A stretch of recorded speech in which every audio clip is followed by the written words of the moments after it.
Bon, on se retrouve aujourd'hui pour refaire une pâte à pizza, mais ce coup-là avec la farine Caputo Kyoko, la variété Kyoko. C'est donc une farine pour fermentation longue. Donc ce que je vais faire, je vais la refaire encore au Thermomix. Par contre, que le résultat soit bon ou mauvais, je pense que je referai une prochaine fois la recette avec cette farine, mais dans ce batteur-là, pour voir si on a les mêmes, si on a la même pâte, si on arrive au même résultat. Et je me dis que tout le monde n'a pas forcément un Thermomix, donc peut-être ça peut être intéressant de la faire dans ce type de robot que plus de personnes peuvent avoir. Donc, comme de toute façon c'est la même recette, hein, je vais pas refilmer la recette. Je prépare les pâtons, je vais les mettre 48 heures au frigo comme d'habitude, vu qu'il dit c'est la fermentation longue, je pense que 48 heures ça passera largement. Et puis comme ça, je vous dirai dans 48 heures ce qu'il en est. On verra pour étaler si elle marche bien ou pas. Bon, allez, c'est parti. Je viens de finir la pâte. Je fais un petit point parce que alors je suis agréablement surpris. Quand je l'ai pris, j'ai trouvé qu'elle collait un petit peu en fait quand j'ai sorti du Thermomix. Et en fait, je l'ai retravaillé un petit peu sur le plan de travail, je l'ai, on va dire, boulé, mis sous cellophane, et en fait, elle colle pas au doigt. Elle se travaille super bien en sortie de robot. Là, franchement, pour l'instant, je suis hyper satisfait pour l'instant du résultat. Donc, on va lui laisser son petit temps de pointage. Je l'ai mis sous cellophane. Et puis, on verra tout à l'heure quand je vais faire les pâtons et la diviser pour faire les pâtons. Donc on se retrouve après le pointage, on voit quand même qu'elle s'est développée un petit peu. Le film, je le retire relativement facilement. La pâte a pas vraiment collé dessus. Enfin, ouais, même aux endroits où elle était un peu collée, en fait, elle s'est décollée tout de suite. Franchement, c'est là pour l'instant, je suis bien content de cette pâte. On va préparer la balance, on va préparer les tupperwares. Bon, on va peser le poids total.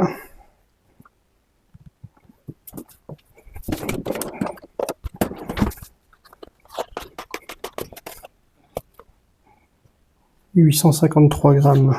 Ça fait 284 grammes par pâton.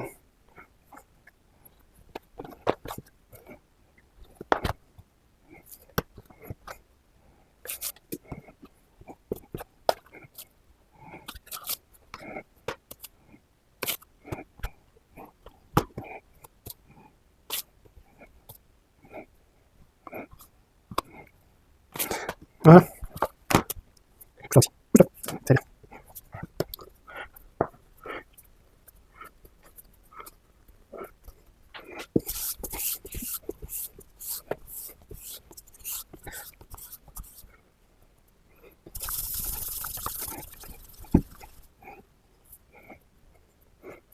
Donc pareil, on s'assure que le dessous soit bien fermé.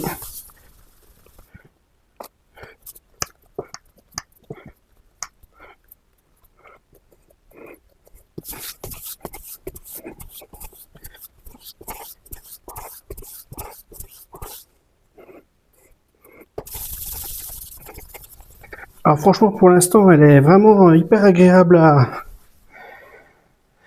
travailler. Elle colle pas du tout, elle colle pas au doigt.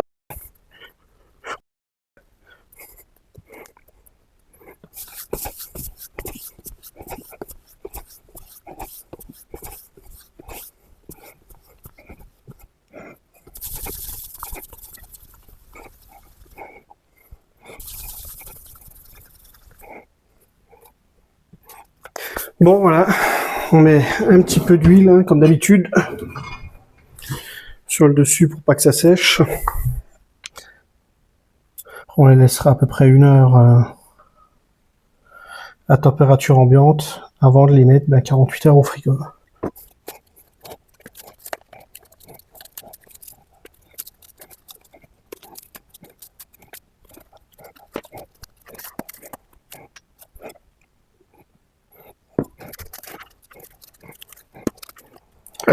Elle a déjà commencé à faire des bulles. Ici, là, on a déjà une bulle.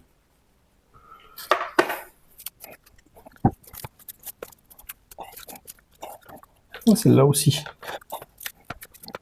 Bon, je veux pas vendre la peau de l'ours avant de l'avoir tué, mais déjà, ça a l'air de se comporter vachement mieux que sur ma dernière vidéo là avec la farine Madame Coquillette. Ça a déjà plus la texture de ce qui est attendu pour des pâtons. Ça ressemble plus à ce que j'ai l'habitude de faire avec la première farine que j'avais essayé, la farine Montfournil.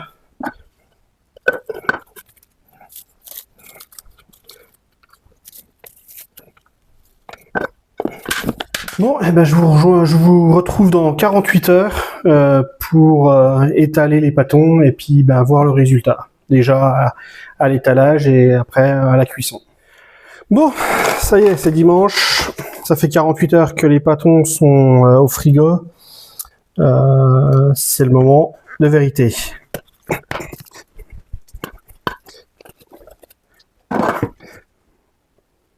Alors voilà le premier pâton. Je vais l'étaler, je vais vous rapprocher, on va l'étaler ensemble celui-là.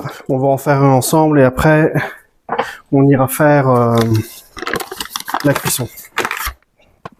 Donc je rappelle, hein, farine Caputo Kyoko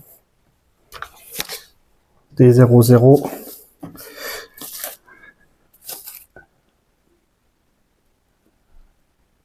Il y a déjà des...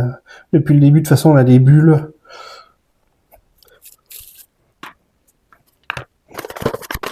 Spatule, c'est un peu.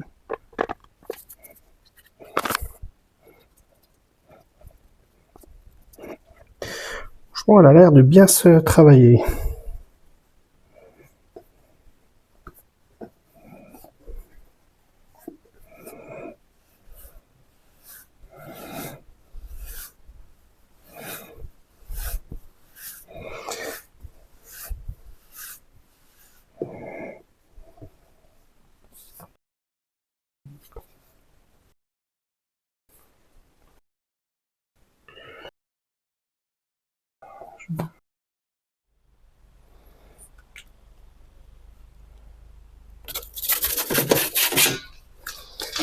Voilà, la première, ça s'est plutôt bien passé. Il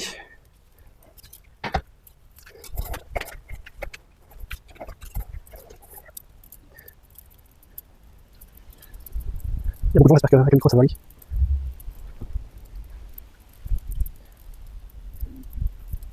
Je suis un peu plus fort que j'ai pas.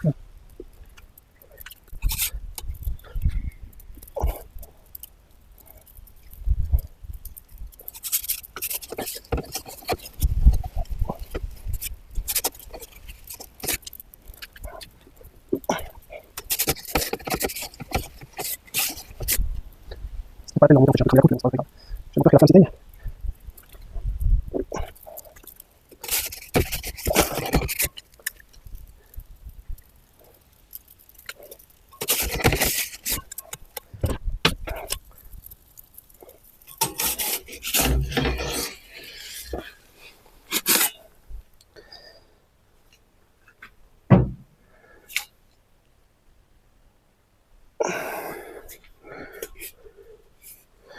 Bon, ben voilà la première.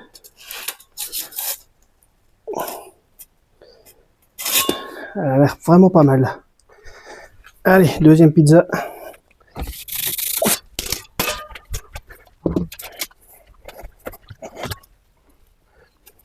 Bon, celle-là, elle est un peu plus petite en diamètre, mais alors elle l'a bien chargée. Alors on va bien voir ce que ça donne. J'ai remis le four au minimum, le vent pour l'instant, ça a l'air d'aller.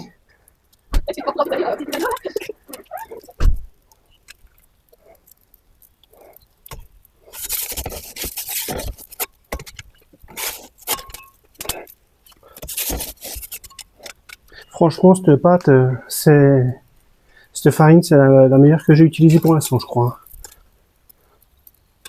Pour l'étaler, elle va vraiment super bien. Elle colle pas aux instruments, enfin avec ma recette, je parle. le vent est revenu. Elle a l'air de bien gonfler.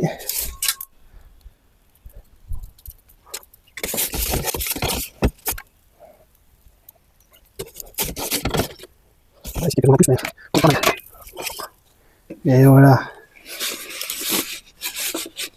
Vous savez quoi? On va juste peaufiner là. Et là, on est pile poil. Regardez-moi ça.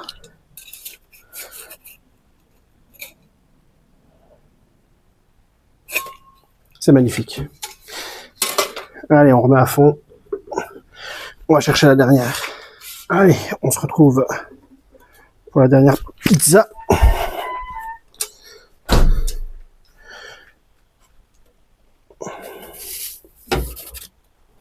Pousse-toi, Roxy.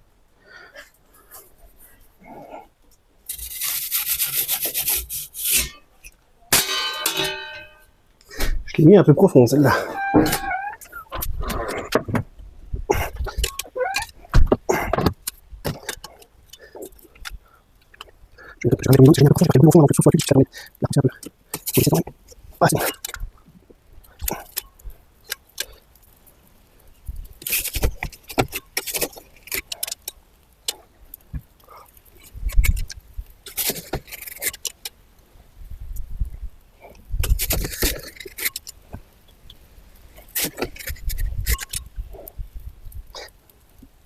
Avec le vent, c'est quand même pas terrible. On n'arrive pas à avoir une flamme constante.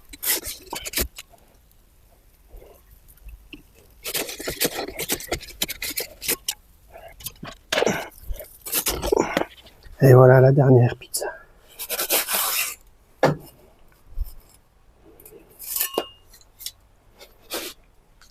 Ouais, on se retrouve tout de suite pour la couper puis regarder si ça a bien gonflé. Bon allez, ce coup-là. Donc ça c'est la dernière, c'est celle que je viens de cuire à l'instant.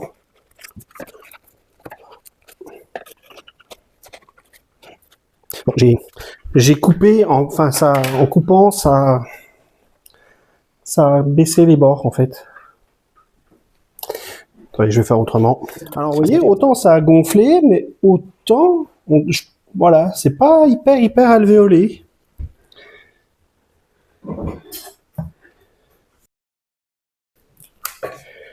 Donc la pâte monte quand même à la cuisson, mais on n'a pas de grosses poches d'air.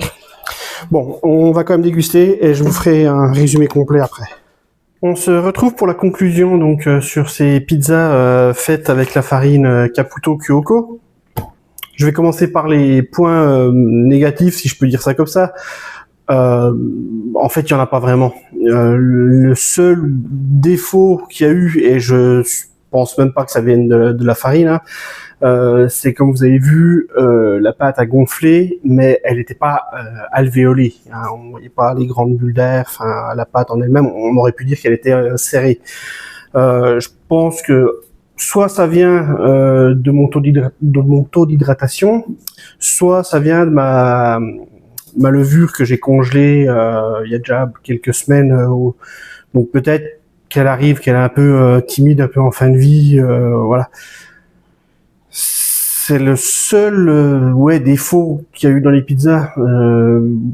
Allez, si je pouvais y trouver, on va dire un vrai défaut, ça serait la façon de pouvoir s'en procurer. C'est pas évident. Moi, je l'ai commandé sur Amazon. J'ai pris, bon, quand j'ai trouvé, elle était en promo, donc je l'ai payé quoi, allez, 1 euro plus cher au kilo qu'une autre farine. Donc voilà, elle est à peine plus chère. Après, qu'on répercute ça sur par pizza, c'est pas non plus excessif, mais voilà, il a fallu que je passe par Amazon. Je l'ai pas trouvé en grande surface ou autre. Donc voilà, c'est le seul petit impair, quoi, on va dire. Sinon, franchement, j'ai jamais mangé de pizza aussi bonne en fait. Enfin, je veux dire, j'ai jamais fait de pizza aussi bonne. Là, depuis qu'on les fait, on n'en a jamais mangé d'aussi bonne.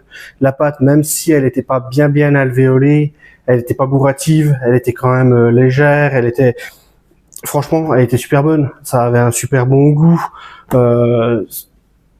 Rien à redire en fait. Il y a vraiment une grosse différence. J'aimais bien la farine Montfourni là que j'utilisais, je trouvais qu'elle allait super bien. Mais celle-là, en fait, c'est vraiment un step encore au-dessus.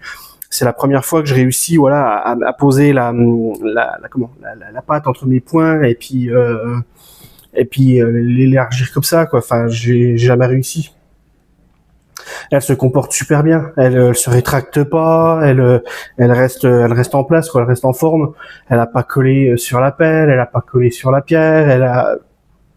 Franchement, il y a que du positif. Il y a que du positif. Je sais pas. Je réfléchis en même temps que je vous parle. Je saurais même pas quoi vous dire de négatif sur cette farine, quoi. Pour l'instant, c'est la meilleure farine que j'ai utilisée. Voilà. Après, hein, je suis pas un professionnel, mais voilà, même à mon niveau, je veux dire, je vois une différence.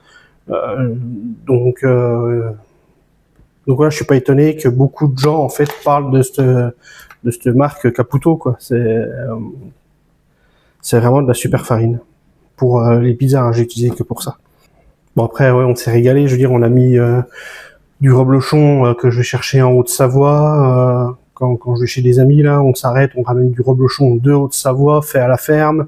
Donc voilà, il y a eu aussi la garniture qui était vraiment pas mal. Mais non, ouais, ça va être difficile de revenir en arrière en fait, hein, quand on voit la qualité de la farine. La prochaine fois, j'essaierai peut-être quand même de la faire, comme je vous ai dit en début de vidéo, de la faire quand même dans le batteur avec le crochet, pour voir ce que ça donne si on arrive au même résultat. En tout cas, merci de m'avoir regardé et je vous dis à bientôt pour une prochaine vidéo.